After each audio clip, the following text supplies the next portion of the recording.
Hello, welcome to the Jaybefaunt channel. I'm your host, James Fauntleroy. So good to see all of you here on this Thursday afternoon. Today, yes, we are live. Today is August 24th, 2022. Good to see all of you in and watching and accounted for as well today. The Jaybefaunt channel is available on all major podcast platforms, so go ahead and subscribe to me there.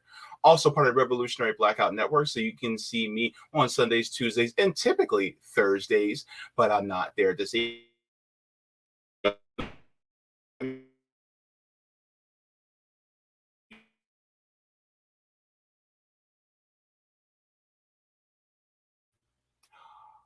You guys can also go to my Substack if you guys would like to get email notifications, which I forgot to actually do today, which is absolutely asinine of me. So I do apologize if I forgot to do the Substack notification. So I apologize for that. And but if you guys would like to, you guys can also always go to my Substack at jaybefaunt.substack.com. I promise I will not let this happen again. How did I slip my brain? I have no clue. That's just wrong of me. I got to get better at that. But thank you so very much for your forgiveness, by the way. Also, if you have not already, like a big shout out and thank you to all the members and patrons on Patreon, Coffee, as well as anybody who are giving me any type of mutual aid whatsoever. Thank you so very much for all your support, because without it, I would not be able to do this at all. And just to let you guys know, I also do have different tiers as well for my Patreon, and I will get that to you guys, because the thing is that these tiers are gradual, and let me share that with you right now.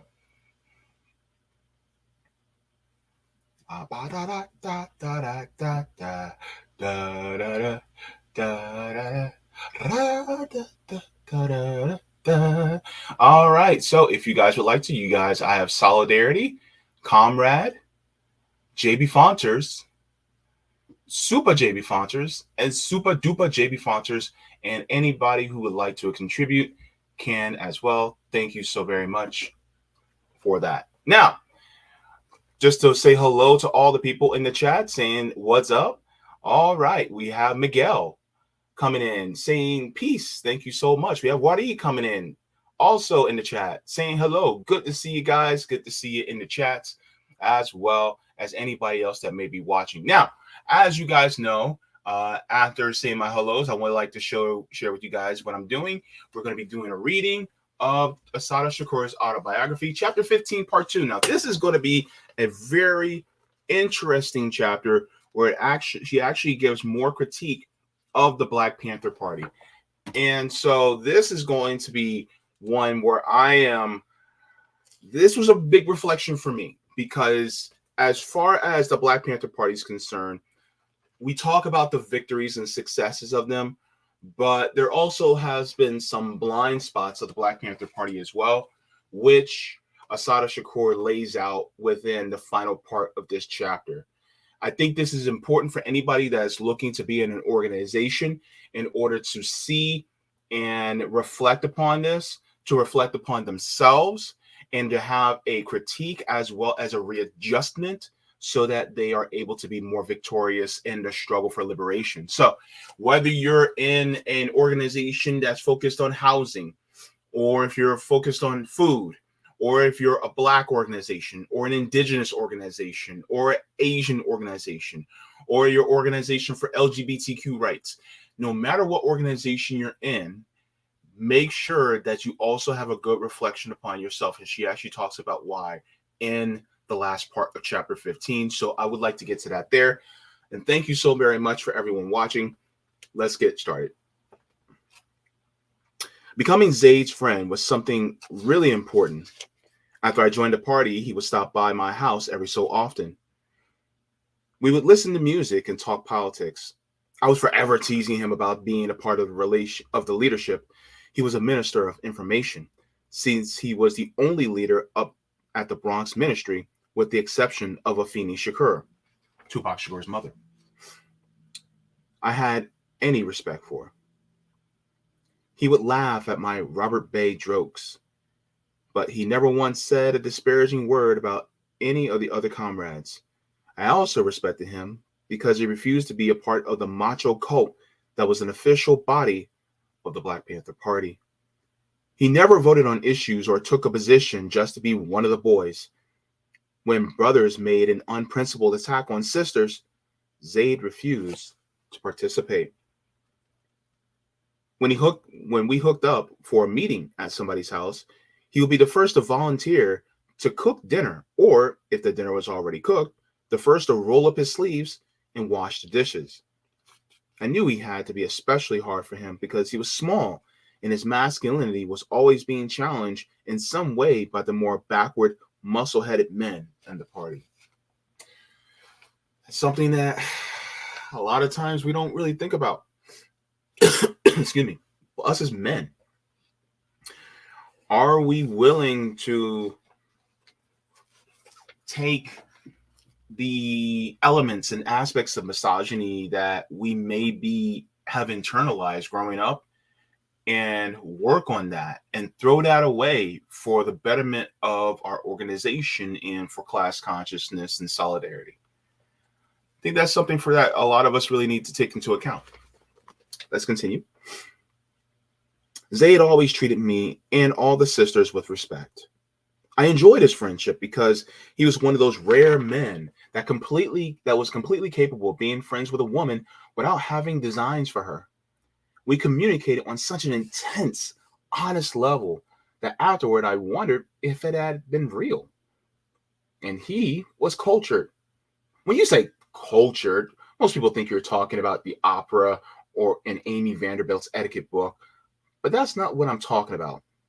He was well-versed and well-educated about every aspect of Black life. He could not only recite Langston Hughes by heart and give a biographical rundown of Coltrane, Bessie Smith, or James Cleveland, but he could also sit down and have an intelligent conversation about dream books or Argo starch eaters. After a while, Zaid asked me to work with him on party projects. It was mostly dealing with white support groups who were involved in raising bail for the Panther 21 members still in jail. I hated it. At the time, I felt anything below 110th Street was another country. All my activities were centered in Harlem, and I almost never left it. Doing defense committee work was definitely not up my alley. I think that one of the reasons Zaid insisted on bringing me to some of the events is that he knew how much I hated them. I was the perfect angry panther. I hated standing around while all these white people asked me to explain myself, my existence. I became a master of the one-line answer.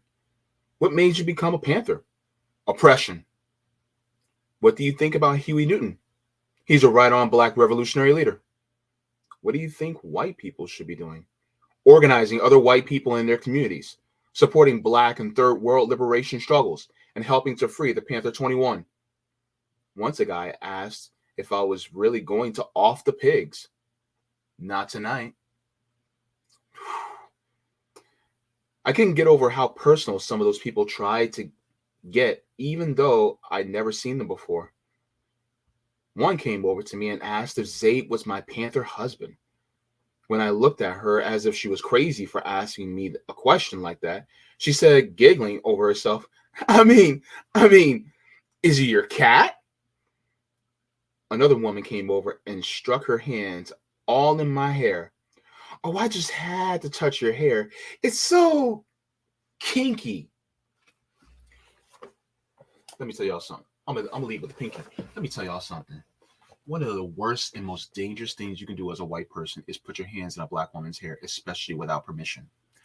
I'm telling you right now, if you value your life, you stay out of a Black woman's hair.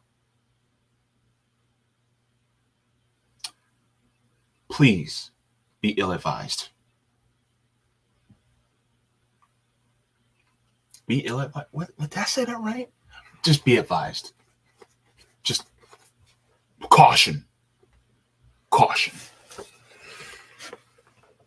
Anywho, getting back to the book. Zayd would be steady to convince, Zayd would be steady trying to convince the defense groups to raise more money. He explained how important it was to have the Panther 21 out on the street, organizing and educating people about what was going on in America. Zayd was polite and understanding and patient. After he gave his little speech, he would turn to me and ask, "What do you think about that, sister?" Rapping in my best Panther cadence, I would say something like, "Black people have been oppressed for 400 years. We're still being oppressed. The Panther 21 don't need any moral support. They need concrete support. They don't want to hear that you sympathize with them. They want to hear that you're willing and ready to help liberate them." When we were finished, a second donation would be given. Zayd was usually cool and poised at these functions, except once. We were at a meeting with the Computer People for Peace, a group that was helping to raise the money to bail out Sundiata Acoli. Zayd and Sundiata should be the next Panther to be bailed out because his leadership qualities were sorely needed in the party. One guy kept interrupting him, implying that Zayd was pushing for Sundiata's release because they were friends. That he was being subjective in dealing from an emotional rather than a scientific objective analysis. Zayd's face underwent a complete change. I could see that he was trying to control himself to keep from going off on this dude. "What do you mean I'm being subjective? Don't you ever open your mouth to me and tell me I'm being subjective as long as you live. My brother Lumbamba, my own flesh and blood, who has also been locked up for more than a year, and I haven't asked you for a dime to bail him out." Lumumba Shakur was one of the Panther 21. A complete hush came over the room. The Computer People said that they would do everything they could to raise money for Sundiata's bail, and that's what they did.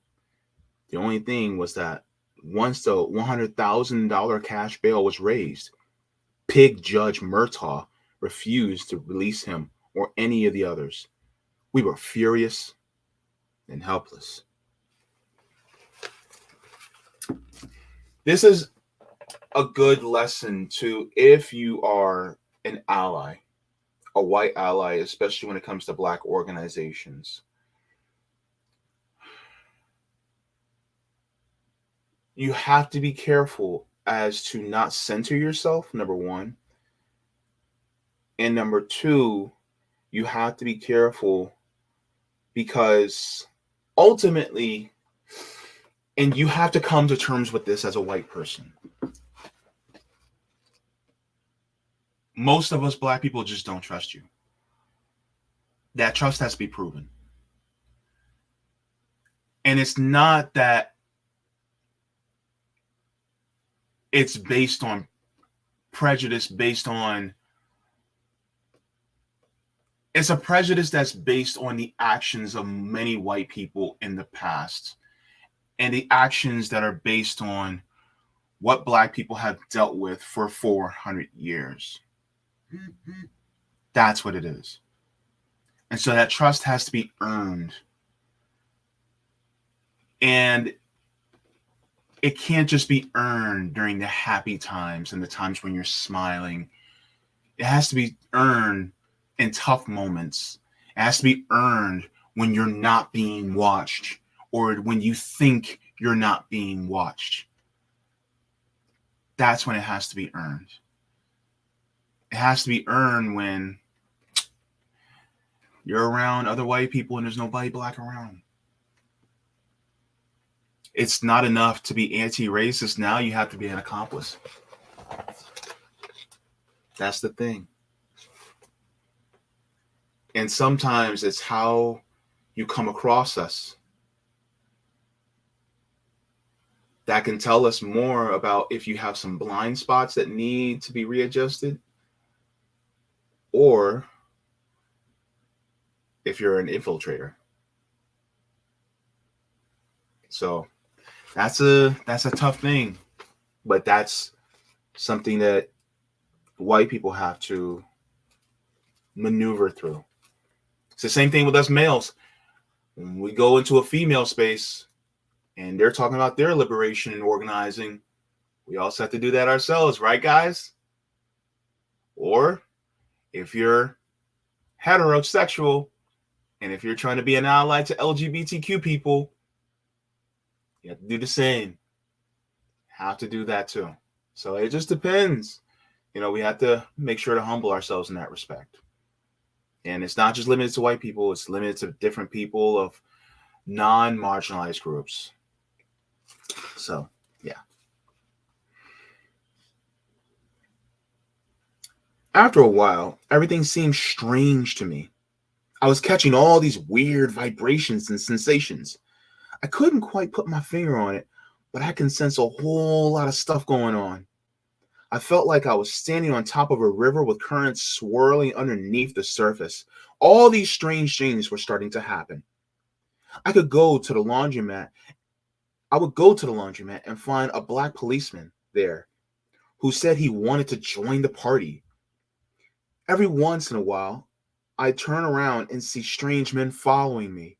Even though I had no money to pay my telephone bill and I had long stopped paying it, the telephone kept working. And after a while, I stopped receiving any bills. Weird, right? Politically, I was not all happy with the direction of the party. Huey P. Newton. Huey went on a nationwide tour advocating his new theory of intercommunality. This was that imperialism had reached such a degree that sovereign borders were no longer recognized and that oppressed nations no longer existed, only oppressed communities within and outside the US. The problem was that somebody had forgotten to tell those oppressed communities that they were no longer nations. Even worse, almost no one understood Huey's long speeches explaining intercommunalism. Huey Newton was not what you would call a good speaker. In fact, he had a kind of high-pitched, monotonous voice, and his rambling for 3 hours about the negation of the negation was sheer disaster. People walked out in droves. Instead of criticizing what was happening, most of the party members defended it. When I said that Huey needed speaking lessons, they jumped down my throat.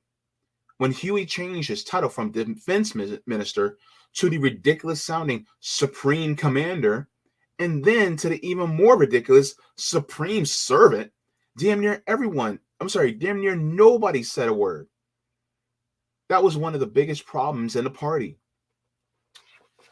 Here's the point. Criticism and self-criticism were not encouraged, and the little that was given often was not taken seriously.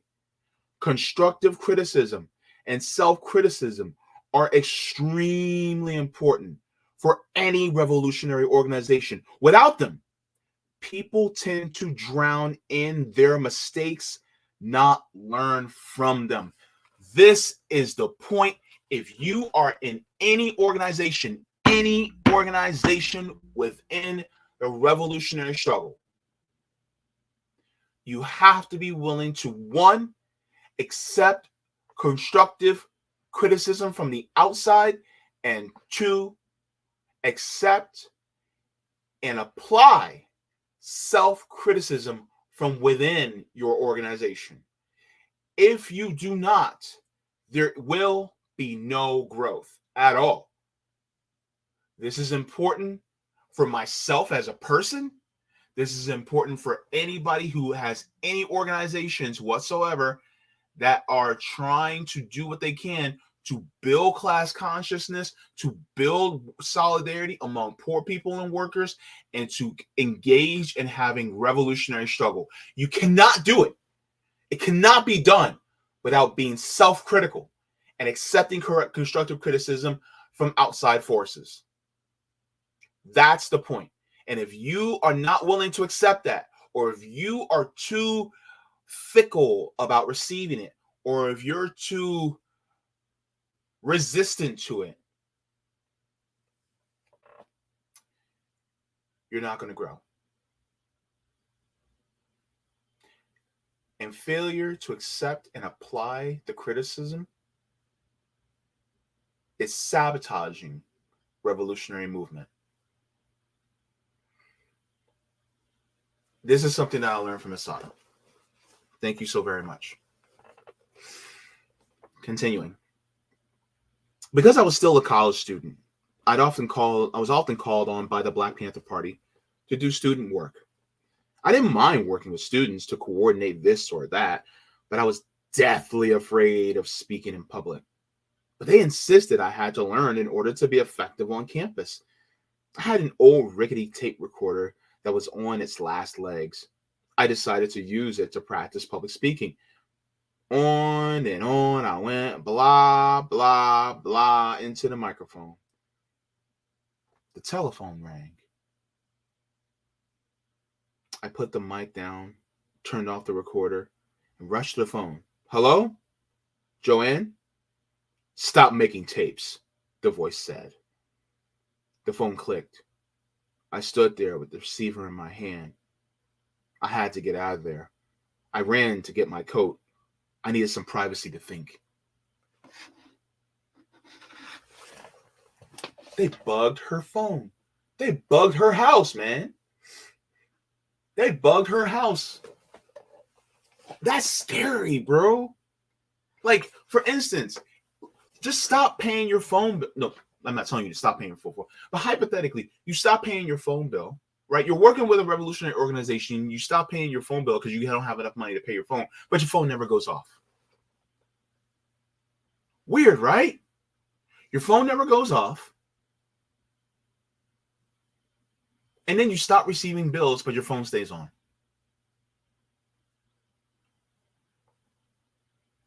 Like, what the hell? And then you get phone calls telling you exactly what you're doing.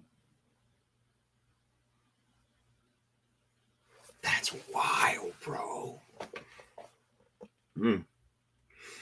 Every day at the office, things were getting stranger and stranger. Rumors that the pigs were going to attack the office were rampant. Convinced of the invasion, the leadership decided to secure the office.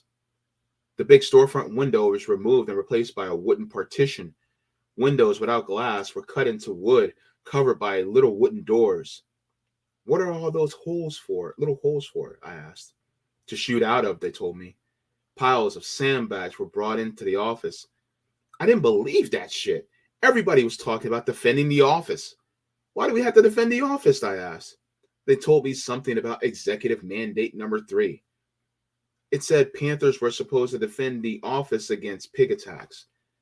I was all in favor of self-defense, but I couldn't see giving up my life just to defend the office. It's the principle of the thing, they told me. I didn't understand the principle that they were talking about. One of the basic laws of people's struggle was to retreat when the enemy is strong and to attack when the enemy is weak. As far as I was concerned, defending the office was suicidal. The pigs had manpower, initiative, surprise, and gunpowder. We would just be sitting ducks. I felt that the party was dealing from an emotional rather than a rational basis. Just because you believe in self-defense doesn't mean you let yourself be sucked into defending yourself on the enemy's terms. One of the party's major weaknesses, I thought, was the failure to clearly differentiate between above-ground political struggle and underground clandestine military struggle. An above-ground political organization can't wage guerrilla war any more than an underground army can do above-ground political work. Although the two must work together, they must have completely separate structures, and any links between the two must remain secret. Educating the people about the necessity for self-defense and for armed struggle was one thing, but maintaining a policy of defending party offices against insurmountable odds was another. Of course, if the people just came in and started shooting, defending yourself made sense. But the point is to try and to prevent that from happening. One day, in the not too distant future, any black organization, I'm saying the emphasis that is not based on bootlicking and tomming will be forced underground. And as fast as this country is moving towards fascist far right, Black revolutionary organizations should start preparing for the inevitability. Fascist governments do not permit revolutionary or progressive opposition groups to exist, no matter how peaceful or non-violent they are. It doesn't matter whether the fascist government simply outlaws groups like in Nazi Germany or mounts a counterintelligence campaign to destroy opposition groups like in the US. Black revolutionary groups are always at risk in the United States. Always. This is something that we all have to keep in mind. Hello, RBN. Hello, Black Power Media. This is something that we have to keep in mind all the time. And if anybody ever starts another Black group that is an organization, you have to keep this in mind too. The African People's Socialist Party kept this in mind, and the FBI still went after them. Even though they were just helping out their community, they're now being accused of being Russian puppets. Keep that in mind. Watch this space. None of us are safe. It was growing more and more impossible to get work done. Everything seemed to be in a continuous state of chaos. The party decided at one point to open a Saturday liberation school for children, and I was assigned to the project. I was really ecstatic about it because I love working with children, and I was really tired of adults at the time. Being my usual reserved self, I threw every bit of energy I had into the project. I collected books, materials, paints, photographs, children's Black history stories, children's records, etc. 2 other comrades were assigned to the project. Everybody pitched in, and after a few weeks, we had a whole pile of children attending. Just as we got the program on its feet, I was called aside and taken into confidence. The party had information that the pigs were going to raid the office in about 2 weeks. If the pigs were going to attack the office, why would they bother to tell us? I asked. We have our sources, sister, I was told. Just like the pigs have their sources, we have ours. I was skeptical, but I figured they knew more about it than I did. In preparation for the coming attack, I was asked to prepare a child care place, a safe house for Panther children. It sounded kind of wild, but I agreed to do it. In the back of my mind, I half thought that they were testing me to see how I would respond in a crisis. I put the child care thing together. 2 weeks came and went, but there was no invasion. In addition, a lot of the things that were going on that I was not too happy about. In addition, a lot of things were going on that I was not too happy about. Plans, priorities, and procedures changed daily, and most of the time, the changes were ill-conceived. Everything had an arbitrary air to about it, and I certainly did not have the feeling that we were waging a step-by-step analytical struggle. There was little internal conflict in either Harlem branch or the New York chapter. For the most part, Panthers were a friendly, open group of people who really went out of their way to be kind and helpful, and in spite of all the pressure and hardships they had to deal with, managed to be principled and to fight as hard as they knew how for our people.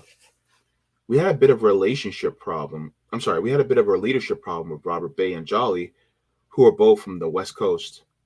Bay's biggest problem was that he was not too bright and that he had an aggressive, even belligerent way of talking about dealing with people. Jolly's problem was that he was Robert Bay's shadow. Bay later became Huey Newton's bodyguard, a job for which he was much more suited.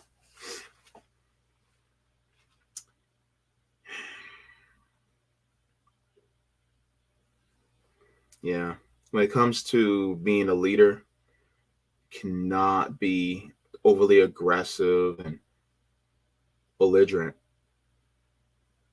That's the thing about being a leader. You have to be, you have to express that kindness, you know? Cotton had come to Harlem from California. Everybody loved him. He was everybody's main man. He had known Bunchy Carter, Little Bobby Hutton, the Chief, David Hilliard, and of course, the Rage, Aldrich Cleaver.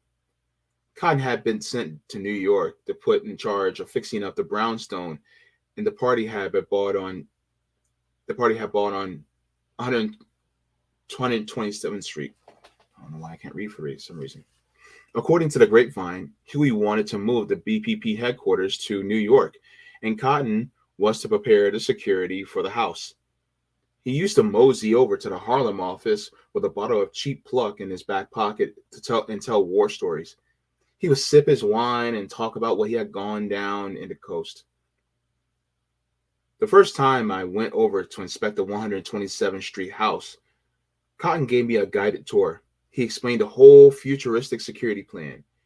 He was going to hook up the security system so that if so much a foot was put in front steps of the building, an alarm would alert the security officer inside. If it was the pigs, huge floodlights would be turned on, blinding them. Thick metal doors would glide into place, and a lot of other fantastic things would happen that I don't remember. I kept my mouth shut because I knew absolutely nothing about security, but I silently wondered why you didn't put in stuff that was more conventional, like a closed circuit TV. That's a good question. Like, why not put a closed circuit TV in there? Y'all got cameras so you guys can see exactly who is outside. I had a special interest in the building since the ground floor and the basement were designed to be the free health clinic. At the time, the basement was a disaster with no plumbing, no heat, no electricity, and a mountain of load of bricks, powder, and debris.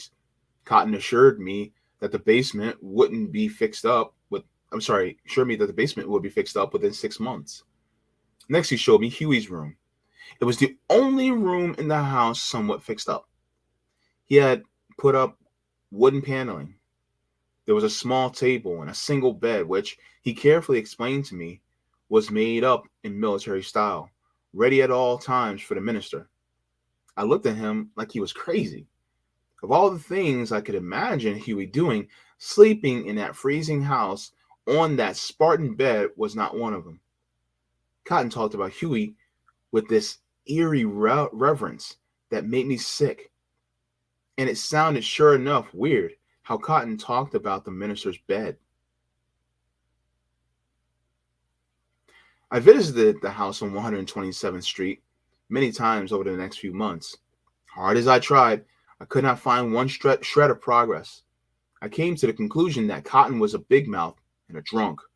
But everybody kept telling me how hard he was working, so I figured he was working on something secret they had obviously decided not to tell me about.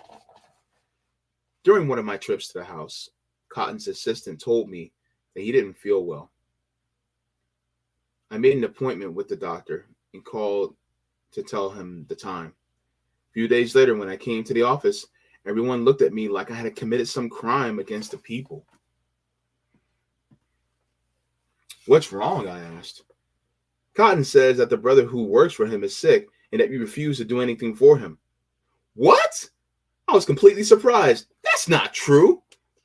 Cotton says that's what happened. Fired up and mad, I tried to get Cotton on the phone, but it was out of order. It took me several days to get the thing straight. But finally, the assistant confirmed I had made the doctor's appointment for him, but he had neglected to keep it and had gone home instead. I tried to figure out why Cotton had made such a fuss. The only conclusion I had come to was that he was annoyed with me because I kept pushing him to get the clinic in order. Several years later, after the Freedom of Information Act was passed, it was revealed that Cotton had been working undercover for the police. That's why we gotta be careful, man. Some people, man. Boy, I'm telling you. I need a sip for that one. Wish I had me some alcohol. Wish I had me some liquor. Mm-mm-mm. That man was a cop, undercover, high ranking.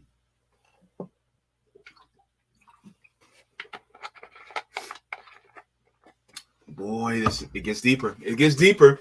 Yo, let's get this is getting it gets juicier. Let me tell you. Okay. Things seem to be going from bad to worse. Although there wasn't much dissension in the New York branch, there was a beaucoup dissension in the disunity on the national level. Every other weekend, somebody was going out to the West Coast to deal with contradictions. Everybody was uptight and miserable. And then everything started to happen at once. First, there was an article stating that Huey was living in a $650 a month apartment in Oakland. $650 a month? Back in the 70s? Hold up, let me look.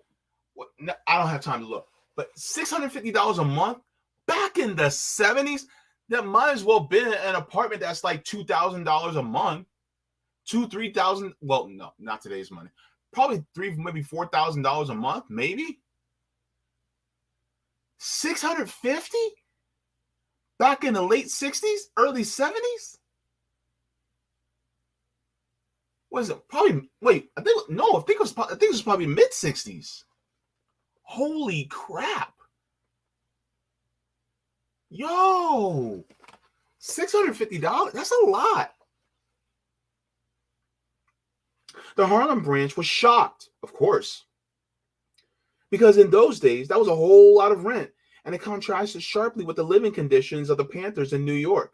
Panthers who owned little more than clothes on their backs were out there in the street in the freezing cold weather selling papers with big pieces of cardboard in their shoes, with flimsy jackets that did nothing to hold back the hawk. The party issued a statement that Huey's living was in the apartment for security purposes. But a lot of the Panthers were not at all convinced.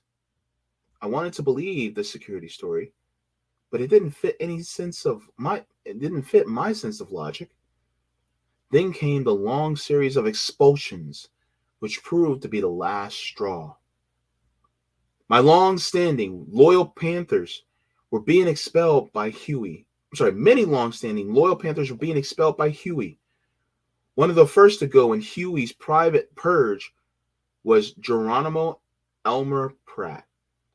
Geronimo was widely respected, somewhat of a Panther folk hero. When I heard about it, the first thing I did was to go to someone who would know and try to find out the real deal. Although paranoid and upset, the person broke down the story to me, just enough to let me know the expulsion was probably unjust. I couldn't imagine Geronimo being an enemy of the people any more than I can imagine myself being one. Then came the expulsions of the Panther 21, supposedly for writing the open letter to the weathermen that was somewhat critical of the BPP policies. I have read the letter and can find nothing in it to merit such an extreme action, especially since it might prove prejudicial to their ongoing trial. I was becoming more and more critical of what was going on in the party. But I loved it nonetheless, and I wanted to see it functioning on the right track. This is crazy, man. Wow. For the first time, I questioned whether I could continue within the party. Almost every project I was working on was frustrated and barely able to get off the ground. The Saturday Liberation School, the free health clinic, and a lot of the student work were all on hold. I felt frustrated and a bit demoralized. This party was a lot different from the Black Panther Party I had fallen in love with. Gone were the black berets and the leather jackets. Because of police harassment, Panthers have been ordered not to wear the uniform except for special occasions. Gone were the Panther marches, the Panther songs. Gone were the Free Huey, Free Bobby songs sung to the tune of Wade in the Water. gone were the Big Panther buttons and the Big Panther flags flapping in the wind. Everything felt different. The easy, friendly openness that had been replaced by fear and paranoia. The beautiful, revolutionary creativity I had loved so much was gone and replaced by dogmatic stagnation. It was around this time that Zayd and I had our big falling out. I had made a list of criticisms of the party, along with a list of things I thought were positive and a lot of suggestions I thought might correct some of the problems the party was facing. I called Zayd and told him I needed to talk to him. When he arrived, I bared my heart and soul to him. I must have talked for a good 2 or 3 hours, raising all the political and tactical concerns I had. Zayd listened to everything I said without taking any position one way or the other. Then he told me he had to leave and would talk to me another time. I was furious. I felt he was acting in his role as leadership and used our friendship to gain information about how I thought, to gauge the level of dissension within the ranks. Throughout my days in the party, I've always been outspoken and blunt.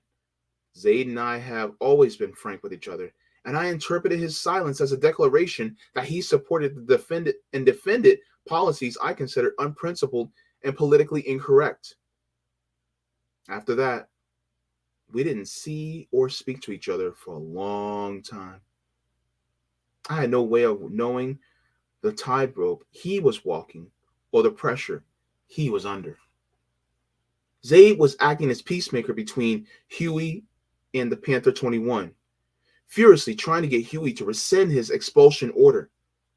Zayd felt that to take any position in reference to the problems within the party might jeopardize his role and result in the dire consequences for the Panther 21.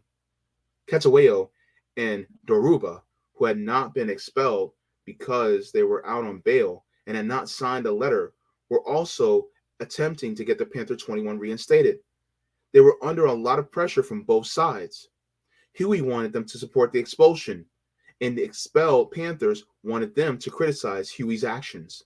Like Zayd, Set, and Doruba honestly believed that they could straighten out the madness. And were it not for the FBI, they probably could have. Nobody back then had ever heard of the counterintelligence program COINTELPRO set up by the FBI. Nobody could have possibly have known that the FBI had sent phony letters to Eldridge Cleaver in Algiers signed by the Panther 21, criticizing Huey Newton's leadership. No one could have known that the FBI had sent a letter to Huey's brother saying the New York Panthers were plotting to kill him. No one could have known that the FBI's COINTELPRO was attempting to destroy the Black Panther Party in particular and the Black Liberation Movement in general using divide and conquer tactics. The FBI's COINTEL program consisted of turning members of organizations against each other, pitting one Black organization against each other. Huey ended up suspending Set and Doruba from the party, branding them as enemies of the people, and caused them to go into hiding in fear for their very lives. No one had the slightest idea that this whole scenario was carefully manipulated and orchestrated by the FBI. Be careful out there. What's going on with the African People's Socialist Party, the Uhuru movement? What's going on? Baby.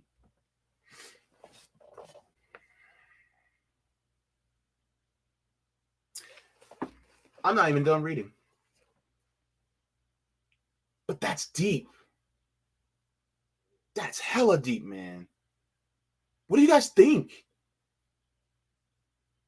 Like, the Black Panther Party can be so successful by now. Years later. 45 years later, 50 years later. I mean, we could be a huge movement. We could have had a revolution by now.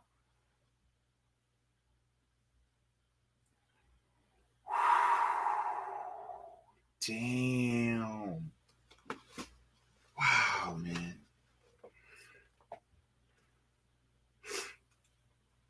When they brought the Black Panther Party newspaper to the office, the one thing that Brandon Deruba said and Seth's wife, Connie Matthews Tabor, as enemies of the people, I refused to sell it and attacked it as an outright lie. I had been so outspoken about my criticisms that I knew it was just a matter of time before I too would be expelled. Sick and disgusted, I decided it was time for me to leave the party. Most of the Panthers understood why I left. I stayed on good terms with them. They would call me and ask me if they could drop by or sleep over at my crib. Almost daily, I got blow-by-blow descriptions of what was going on in the party. The tension had increased even more, the differences between New York cadre and the West Coast leadership growing even wider. I tried to stress to the comrades what I saw to be an importance of everybody sitting down and resolving the difference. No such thing occurred. In fact, a group came to my house jumping for joy. They had split from the West Coast leadership. It really saddened me that they had not been able to sit down together and mend their differences. Kind of reminds me of the independent media space in some ways. Some people will have disagreements and split over petty shit. And some of us are like, just call each other. But they refuse to talk it out and hash it out in the background. Having arguments either through streams or over Twitter. And it's like, well, this is why we can't come together. Because there are infiltrators.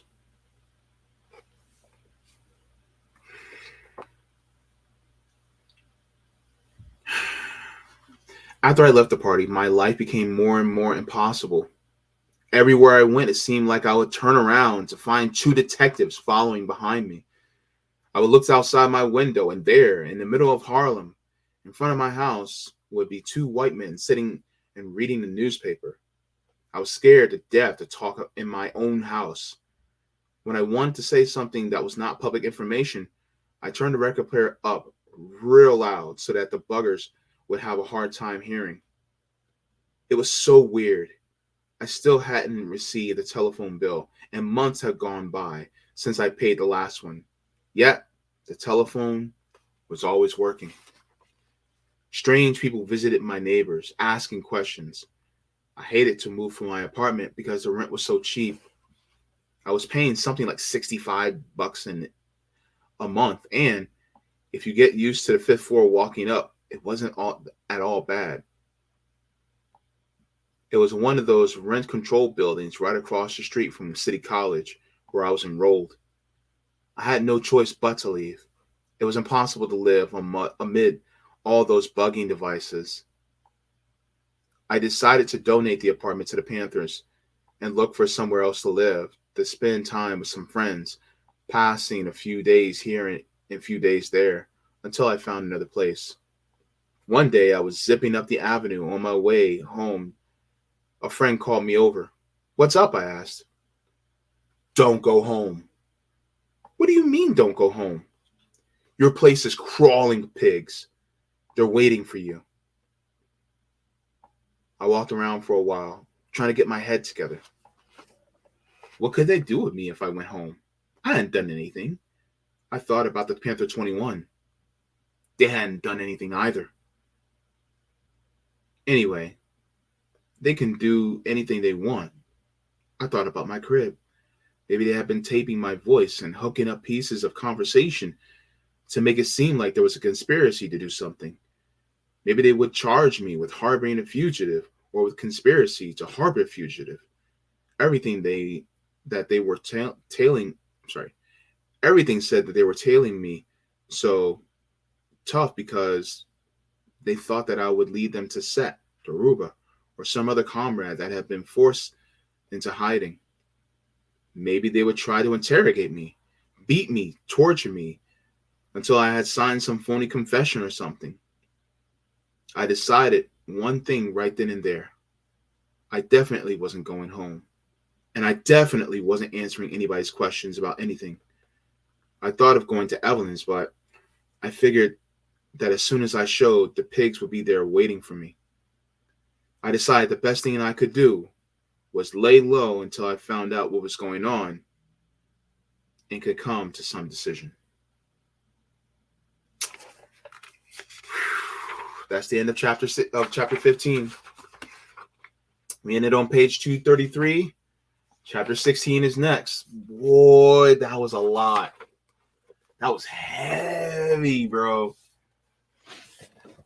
Imagine going through what she went through. Having your house bugged so you couldn't even have your privacy. And then the organization that you were part of was dismantled by the FBI?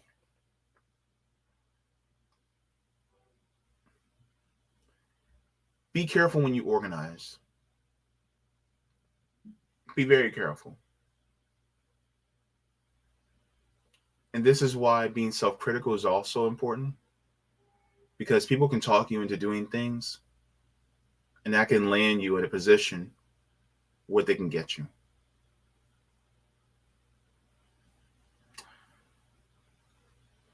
Man. So what do you guys think? Did you guys like the stream? Go ahead and give me a like. If you guys haven't subscribed, then go ahead and subscribe. I'm going to go to the chat, and we're going to talk about it a little bit before I head on out. Good to see you, Michael Perez. Says, hey, everyone. Good to see you. Soul Constructs in the chat saying, hey, JB. Good to see you, Soul Construct. Nice to have you in. All right. Thank you so very much to Staccato David. Thank you so much for becoming a member. Clap it up for Staccato. Yeah. Oh, yeah. All right. Thank you so much for the hearts, Soul Construct. Staccato says, finally caught alive. Yes, you finally caught alive. Good to see you. All right. And if any of you guys, want to, you guys can become members too. It's not that expensive. But thank you so much for coming in and also becoming a member. That's very kind of you. So I'm going to go to the chat as well as I'm going to go to the chat in Rockfin. Let's go to the rock. Solid like the Rockfin. Let me stop. I'm gonna make somebody's ears bleed out here. Solid like the Rockfin. All right, let's see. Shell. Okay. All right, so. Ooh. All right. So Hempcar says, how many Panthers joined Dr. King and the Poor People's Campaign? I know Bobby Seale redacted what he said about King in later years. When you stand up for the crimes of the empire, anybody can be targeted. David Gilbert, drive the getaway car, is in prison for life. Oh, wow. Get him to think there's an agent behind every mailbox. Oh, wow. And then Hemcar, thank you so much for the tip, says the church committee called it special harassment. I learned from We Want Freedom by Mumia. Christina Borgeson into the Buzzsaw talks about the tactics too. I saw a BLM activist say cops in plain clothes she didn't know say her name when passed. Oh, wow. I'm going to have to look at that. It says, got into the Hamptons' own bodyguard. Kathleen Cleaver said the first person she met in Oakland was a cop. They want you to not trust, but at the same time, it's very hard to, unless you knew them since childhood. And even then, that's when I suggest destroying their credibility by exposing their worst crimes, the hush-hush open secrets. King didn't break the law, and they still killed him because nonviolence. Oh yeah, that's true. Hemp Car continues, says works because nonviolence works. Nazis deserve the gallows and the curbs, but the King family only win a symbolic $100 and sought no convictions. That not offers us a way out of the nightmare. Think not Han offers us a way out of the nightmare. MLK. Hemcar continues, says, I heard Dr. Newton's wife, Elaine Brown, may be a cop. What? I believe she claimed he abused her when she was in that expensive skyscraper pad doing coke. He had 100 million COINTEL pages on him. Ward Churchill said that in the COINTEL papers that they bragged of successfully driving him insane. I think he snapped out of it and why they probably shot him since he was sober and therefore unstoppable. 1 red million COINTEL pages that we know of. A study of repression in Panthers was in his thesis. Bobby Seale said that they win 95% of their court cases. Wow, so that's how they created the Cleaver-Huey divide. I know they did that with Bunchy Carter and the United Slaves. Didn't know Huey had a brother, poison pen letter, soul sister. They got cameras the size of salt crystals today. Yeah. The Gorgon State is a drone that can watch an entire city the size of New York and stay in the sky for a year. They're trying to make Clear Eyes in space can see a baseball on the grass. Now cameras all over. Sorry, I didn't know you read all that. Sorry, great work. I mean, yeah. I mean, some interesting facts that you brought in. Wow, Hempcar. Thank you so very much for that, though. Yeah, so I'm gonna hit the hay. Not hit the hay, but I had to hit the road. But man, that was interesting. By the way, if you guys have not, I'm also continuing to raise funds for the Orlando chapter of RBN. So we're going to be doing an action on the 23rd of September. We are going to be needing $750 by September 4th, which is coming up in a few days, in a week or so. So if we can raise $750, we are a third of the way there already.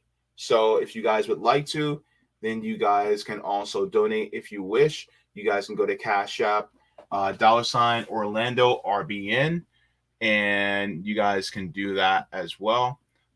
If you guys would like to get the link in the chat, I can put the link in the chat as well, so that you guys can donate if you wish.